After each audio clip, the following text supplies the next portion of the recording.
సామెతల గ్రంథము 2వ అధ్యాయము 6వ వచనం చదువుకుందాం.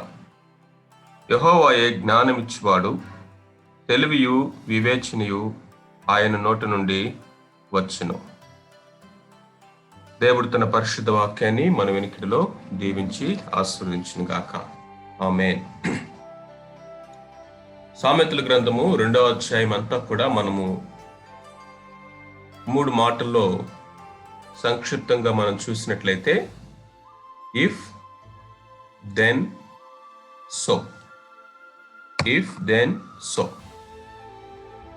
దేవుని యొక్క జ్ఞానాన్ని నువ్వు వెదకి ఆసక్తితో పరిశీలించి అనుసరించినట్లయితే, if you pursue, seek, receive wisdom from God, then అప్పుడు ఏం జరుగుతుంది అనేది మిగతా వాక్య భాగాల్లో మనము చూసాం.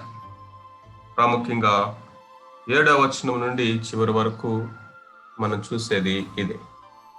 దేవుడు ఏ విధంగా ఆ యొక్క వ్యక్తి యొక్క మార్గాల్ని అండర్స్టాండింగ్, తర్వాత దేవుని యొక్క భయముతో అతన్ని నింపుతానని చెప్తా ఉన్నారు.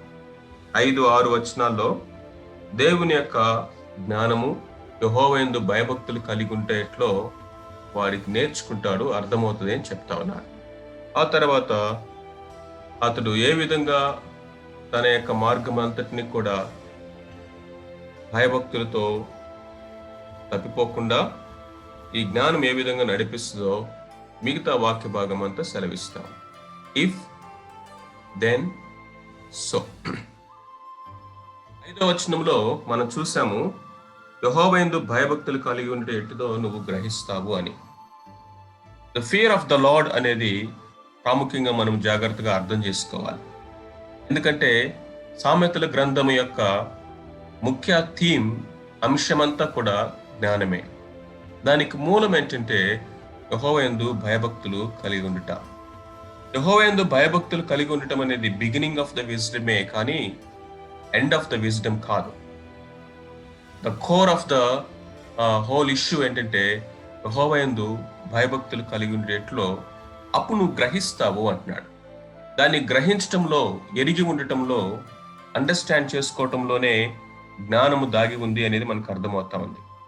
ఎప్పుడైతే మనము దేవుని యందు భయభక్తులు కలిగి ఉంటామో అది దేవుని యందు మనల్ని ప్రగాఢమైన నమ్మకంలోకి నడిపిస్తుంది. ఆ నమ్మకము దేవుని యందులే ప్రేమను పుట్టిస్తా ఉంది. ఈ భయం అనేది ఏదో ఒక బానిసత్వంలో నుంచి వచ్చేటువంటి బానిస సంబంధమైనటువంటి భయం కాదు. ఈ భయం ఎలాంటిదంటే దేవుని యొక్క గుణలక్షణాల్ని ఎరుగుట ద్వారా మనలో నుంచి వచ్చేటువంటి ఒక ప్రతిస్పందన. ఒక ఆయన రాశాడు, the fear of the Lord is not a slavish fear, it is a reverential fear. It is a reverence before the all powerful, all wise, all loving God. సర్వశక్తి కలిగిన సర్వజ్ఞాని అయినటువంటి ఆయన నిత్యము ప్రేమించేటటువంటి ఆ ప్రభువు ముందు నిలబడినప్పుడు మనలో నుంచి వచ్చేటువంటి ప్రతిస్పందన ఈ యొక్క భయం.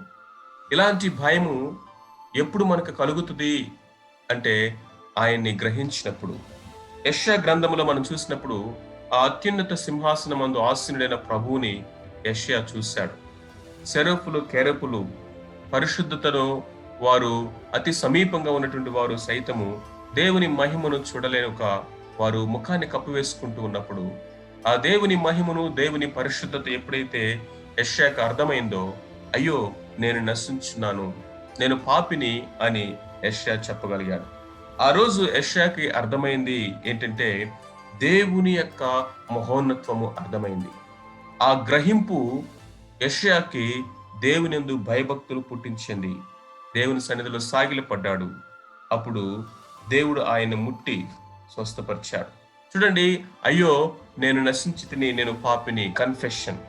ఆ యొక్క అగ్నితో నోటిని ముట్టటము, క్లెన్సింగ్ ఆర్ కాన్సిక్రేషన్. తర్వాత ఎవరు మా నిమిత్తం వెళ్తారు, ద కమిషన్. ఇవి 3 ఎప్పుడు జరిగినాయి అంటే దేవుని యొక్క మహోన్నత్వాన్ని ఎరిగినప్పుడు, దాన్ని గ్రహించినప్పుడు. అదే 6వ వచనంలో మనం చూసినట్లయితే ఇక్కడ అంటూ ఉన్నాడు, యెహోవాయే జ్ఞానమిచ్చువాడు, తెలివియు వివేచనయు ఆయన నోటి నుండి వచ్చును. యెహోవాయే జ్ఞానమిచ్చువాడు, తెలివి వివేచన ఆయన నోటి నుండే వచ్చును అన్న మాటని మనం చూస్తాం. ప్రాముఖ్యంగా ఇది ఏంటంటే the origin of wisdom. The origin of wisdom, God himself is the origin. ఆయన లేకుండా, ఆయన యొక్క వాక్య ఆధారితము కాకుండా మానవుడు ఎన్ని ప్రయత్నాలు చేసినా జ్ఞానాన్ని సంపాదించడానికి, జ్ఞానిని అనిపించుకోవడానికి అది వెర్రితనం మాత్రమే అవుతుంది. ఎందుకంటే ఆయన నోట నుండి మాత్రమే జ్ఞానము, వివేకము వచ్చును అని దేవుని యొక్క వాక్యం సెలవిస్తూ ఉంది. ఈ లోకంలో చూడండి, అనేక మంది నోట్ల నుండి జ్ఞాన పలుకులు వినటానికి అనేక మంది ప్రయత్నం చేస్తూ ఉంటారు. అనేక మంది చెప్పినటువంటి మాటలు లోకాన్ని ప్రభావితం చేసినవిగా కూడా ఉన్నాయి. కానీ అవి క్రీస్తు కేంద్రితమైనవి, క్రీస్తు నిత్యమైనటువంటి వాక్య కేంద్రితము కానివి అయినట్లయితే అవి కేవలం మానవుని యొక్క ఆలోచనని ఇన్స్పైర్ చేయగలుగుతాయేమో కానీ జీవితాల్ని ట్రాన్స్ఫార్మ్ చేయలేవు.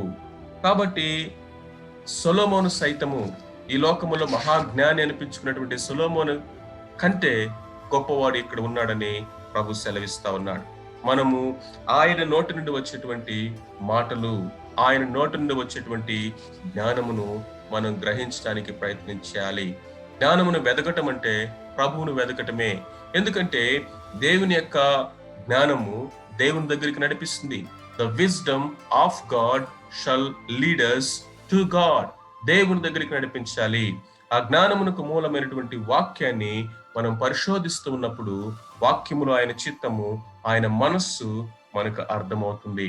దాన్ని అర్థం చేసుకున్న కొలది, లేకపోతే గ్రహించిన కొలది యెహోవాయందు భయభక్తులు కలిగి ఉండట ఎట్టిదో మనము తెలుసుకోగలుగుతాము. సో కాబట్టి the origin of this wisdom is God himself. 7వ వచనంలో గనక మనం చూసినట్లయితే ద ఆబ్జెక్ట్ ఆఫ్ విజ్డమ్, ఈ జ్ఞానం యొక్క ఆబ్జెక్టివ్ ఏంటి? ఆయన యథార్థవంతులను వర్ధిల్ల చేయును, యుక్త మార్గమందు తప్పక నడుచుకున్న వారికి ఆయన కేడముగా ఉన్నాడు. కేడము యుద్ధములో షీల్డ్ అనేది ఏమి తెలియచేస్తుందంటే మన యొక్క స్ట్రెంగ్త్, మన యొక్క స్టెబిలిటీ. ఎదుటి యొక్క వాడు శత్రువు తను దాడి చేస్తా ఉన్నప్పుడు, యుద్ధం చేస్తా ఉన్నప్పుడు, బాణాలు వేస్తా ఉన్నప్పుడు మన యొక్క బలమంతా కూడా దాన్ని ఎదుర్కోవడానికి, నిలబడటానికి స్టెబిలిటీ, మన యొక్క స్ట్రెంగ్త్ అంతా ఈ యొక్క షీల్డ్ లో ఆధారపడి ఉంది. దేవుడు అంటా ఉన్నాడు, ఇదిగో ఆ జ్ఞాని అయినటువంటి వాడు, లేకపోతే నీతి మార్గములు నడుచుకున్నటువంటి వానికి విజ్డమ్ అనేది, ఈ జ్ఞానం అనేది ఒక షీల్డ్ లాగా వాడిని ప్రొటెక్ట్ చేస్తా ఉంది, లేకపోతే బలాన్ని ఇస్తా ఉంది. కాబట్టి ఏం చేయాలి అంటే వి మస్ట్ డిగ్ డీప్, లోతుగా మనము తవ్వాలి. ఆ యొక్క లోతుగా తవ్వి ఆ జ్ఞానమును మనము తెలుసుకుని దాంట్లో నడవాలి. యథార్థత అనే మాట అక్కడ మనం చూస్తా ఉన్నాం. Honesty, integrity. సో మనము బైబిల్లో సువార్తల్లో గనక మనం చూసినట్లయితే ఇద్దరు ఆ యొక్క ఇల్లు కడతా ఉన్నారు. ఒకరేమో ఇసుక మీద కట్టాడు, మరొకడేమో బండ మీద కట్టాడు. బండ మీద కట్టినటువంటి వాడు జ్ఞాని, వైజ్ బిల్డర్ అని మనం చూస్తా ఉన్నాం. బుద్ధి లేనటువంటి వాడు ఎక్కడ కట్టాడంటే ఇసుక మీద కట్టాడు. ఈ లోకంలో అనేక మంది ఇసుక మీద ఇల్లు కడతా ఉన్నారు. There are many foolish builders. ఎందుకంటే వారి యొక్క మహా కట్టడాలని వారు దేని మీద కడతా ఉన్నారంటే ఇసుక మీద కడతా ఉన్నారు. కాబట్టి దేవుని యొక్క వాక్యం మీద తప్ప మనము దేని మీద మన జీవితాలను కట్టుకున్నా కానీ అది కుప్పకూలిపోతుంది. దేవుని యొక్క వాక్య సత్యము అనేటువంటి ఈ యొక్క జ్ఞానముల మీద తప్ప మనము ఈ యొక్క సొసైటీని కానీ, సంఘాన్ని కానీ, మరి ఏ వ్యవస్థ అయినా సరే, ఏ వ్యక్తి అయినా సరే వారు నిలబడలేరు. దేవుని యొక్క వాక్యము శాశ్వతమైనది. సో అది ముందు బాగానే ఉన్నట్లు కనిపిస్తుంది. దేశాలు కానీ, సమాజాలు కానీ, సంస్థలు కానీ, వ్యక్తులు కానీ బాగానే ఉన్నట్టు కనిపిస్తారు. కానీ తుఫాన్ వచ్చే వరకే, గాలి వాన వచ్చే వరకే, ఇదిగో గాలి దాని మీద బలంగా కొట్టే వరకే అవి నిలబడతాయి. కానీ but the test of the storm will finalize. అది ఈ లోకములో ఈ యొక్క తుఫాను అనేటువంటి పరీక్ష దాని గతిని నిర్దేశిస్తూ ఉంది. కాబట్టి ద ఆబ్జెక్టివ్ ఏంటి అంటే స్టెబిలిటీ. దేవుని యొక్క జ్ఞానము మనకి జీవితంలో స్టెబిలిటీని ఇస్తా ఉంది. కదలనటువంటి నిశ్చలమైనటువంటి స్థితిని నీకు అనుగ్రహిస్తుంది. ఏ పరిస్థితులైనా సరే నీ మార్గాల్లో నువ్వు తొట్టిల్లకుండా నిలబెడతా ఉంటా ఉంది. ఆ తర్వాత మనం కనుక చూసినట్లయితే 8వ వచనంలో లేకపోతే 8 నుంచి 10 వచనాలు కనుక మనం చూసినట్లయితే, న్యాయము తప్పిపోకుండా ఆయన కనిపెట్టును, తన భక్తుల ప్రవర్తన ఆయన కాచుకొనును. తన భక్తుల ప్రవర్తనను ఆయన కాచుకొనువాడు. చూసారా, ఇక్కడ మనం కనుక చూసినట్లయితే the outcome of wisdom, the outcome of wisdom 8 నుంచి 10 వరకు ఏంటంటే సౌండ్నెస్, సుబుద్ధి అనేది, మంచి ప్రవర్తన అనేది ఇక్కడ మనం చూస్తా ఉన్నాం. క్యారెక్టర్ అండ్ సౌండ్నెస్ అనేది మెయిన్. ఈ యొక్క జ్ఞానము మన జీవితంలో ఏమి పుట్టిస్తుంది అంటే గుణశీలతను, క్యారెక్టర్ ని డెవలప్ చేస్తా ఉంది, సుబుద్ధిని కలుగు చేస్తా ఉంది. దావీదు గురించినటువంటి సాక్ష్యాన్ని మనం గనక విన్నట్లయితే 1 సమూయేలు గ్రంథము 18వ అధ్యాయము 12వ వచనంలోను, ఆ తర్వాత 14వ వచనంలో, 15వ వచనంలో, 30వ వచనంలో 4 సార్లు ఇదే మాట మనము చూస్తూ ఉంటాము. చూడండి, దావీదు సుబుద్ధి కలిగి సౌలు తను పంపిన చోటకెల్లా పోయి ఇదిగో చక్కగా తన యొక్క పని నెరవేరుస్తూ ఉన్నాడు. దావీదు సుబుద్ధి కలిగినటువంటి వాడుగా సౌలు దగ్గర ఉంటా ఉన్నాడు. సౌలు ఎంత దుష్టుడిగా తను చంపడానికి ప్రయత్నం చేస్తున్నాని, దావీదును చంపడానికి అనేకమైనటువంటి కుయుక్తులు పన్నుతూ ఉన్నప్పటికీ దావీదుని మనం చూసినట్లయితే ఎంతో సిన్సియర్ గా సుబుద్ధి కలిగి తను పనిచేస్తూ ఉన్నాడు. ఈ విధంగా సుబుద్ధి కలిగి పనిచేస్తా ఉన్నప్పుడు ఏం జరిగింది? తను వర్ధిల్లుతూ వచ్చాడు, సక్సెస్ఫుల్ అయ్యాడు. ద ప్రాస్పారిటీ అనేది, సక్సెస్ అనేది ఈ జ్ఞానం మనకు అనుగ్రహిస్తా ఉంది, ఈ విజ్డమ్ మనకు అనుగ్రహిస్తా ఉంది.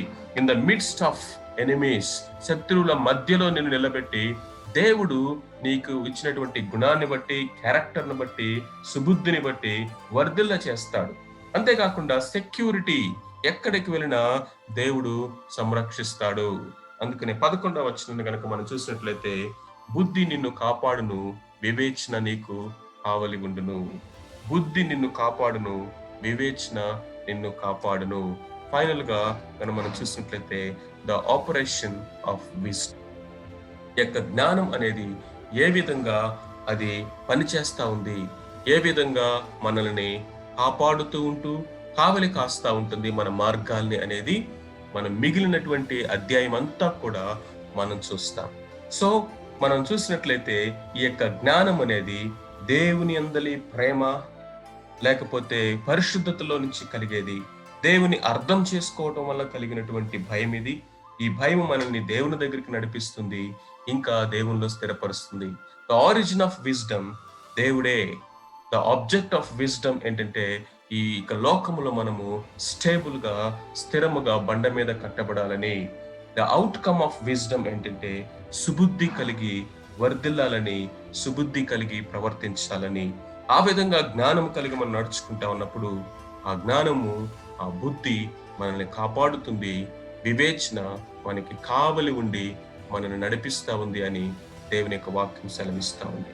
ప్రార్థన చేసుకుందాం. ప్రేమగల తండ్రి, పరిశుద్ధుడైన మా దేవ, ఈ విధమైనటువంటి బుద్ధి, ఈ విధమైనటువంటి ప్రభువా జ్ఞానము కలిగిన వారముగా మేము ఈ లోకంలో నడుచుకోవడానికి, దేవా మిమ్మల్ని మహింపరచడానికి సహాయం చేయమని యేసుక్రీస్తు ప్రభు నామమున ప్రార్థించి అడిగి వేడుకొనుచున్నాం తండ్రి. ఆమేన్.